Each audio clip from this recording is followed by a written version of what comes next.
এখানে তো যে ধারায় মামলাটা হবে আপনিও জানেন, সন্ত্রাস বিরোধী আইন।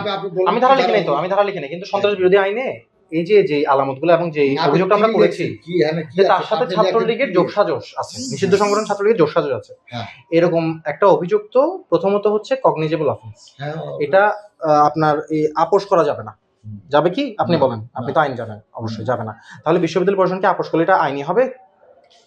বিশ্ববিদ্যালয় মামলা তো বিশ্ববিদ্যালয় প্রশাসন দিবে না, মামলা দিচ্ছি আমি, আমার নাম দেওয়া। আমি একে পাবো কোথায়? আমাকে পাবে না, যে আমি আছি এখানে। আপনি তো এখানে আছেন, কিন্তু আছেন কোথায়? চট্টগ্রাম বিশ্ববিদ্যালয়ে আছি আমি, চট্টগ্রাম বিশ্ববিদ্যালয়ে। আমি তো ওখান থেকে আমি তো ওখান টানতে পারবো না তাকে।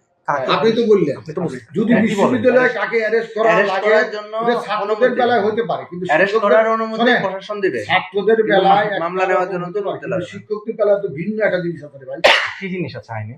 আইনে শিক্ষকদের বেলায় যেহেতু সে একটা কর্মরত অবস্থায় আছে, তাকে তার কর্তৃপক্ষের অনুমতি আমার লাগবে। কিসের জন্য লাগবে? মামলার জন্য না অ্যারেস্টের জন্য? মামলার জন্যই লাগবে। কোন ধারায় আছে একটু দেখাতে, আমি আইন পড়ি নাই তো এই জন্য। কত ধারা? 143 কত? আপনি ক্যাম্পাসের ভিতর থেকে অ্যারেস্ট করতে আপনার অনুমতি দেখান। এটা আমরা ভাই একটু দেখান না। ছাত্রদের বেলায় এত টিচারে ভাই। আচ্ছা উনি আইন দেখা, ঠিক আছে, সমস্যা আইন দেখা। আইনের ভাষা তো সবাই একই। আইন দেখান, আমাকে আইন দেখান।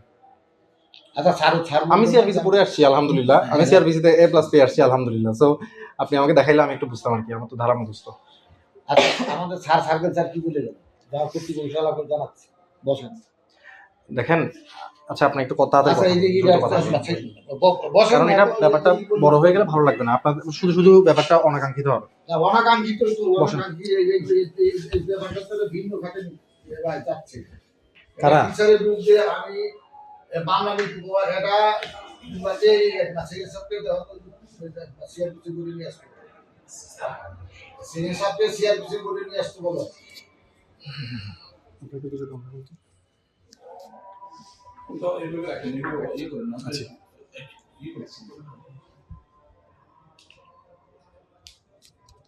আর আপনি যে সকল এভিডেন্সের কথা বলছেন সেটা নিষিদ্ধ গঠিত সংগঠন, যাই হোক আমি অতদূর যাচ্ছি না।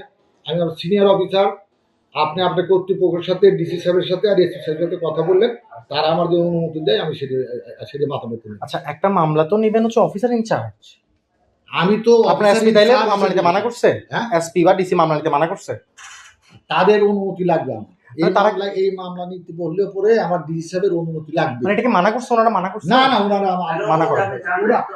আপনারা কি প্রত্যেকটা মামলায় এরকম অনুমতি চান? না প্রত্যেকটা।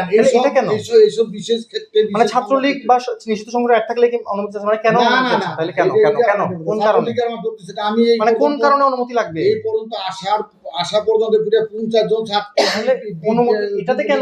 এটা কেন ডিফারেন্ট? মানে হোয়াই ইট ইজ ডিফারেন্ট? অনুমতি কেন লাগছে? কিন্তু সে একজন বিশ্ববিদ্যালয়ের টিচার, সেই ক্ষেত্রে এটা কোন আইনে বলা আছে বিশ্ববিদ্যালয়ের টিচার থাকলে ডিসির অনুমতি লাগে বা এসপির অনুমতি লাগে? এই মামলা করতে গেলে ডিসির অনুমতি আমার লাগবে।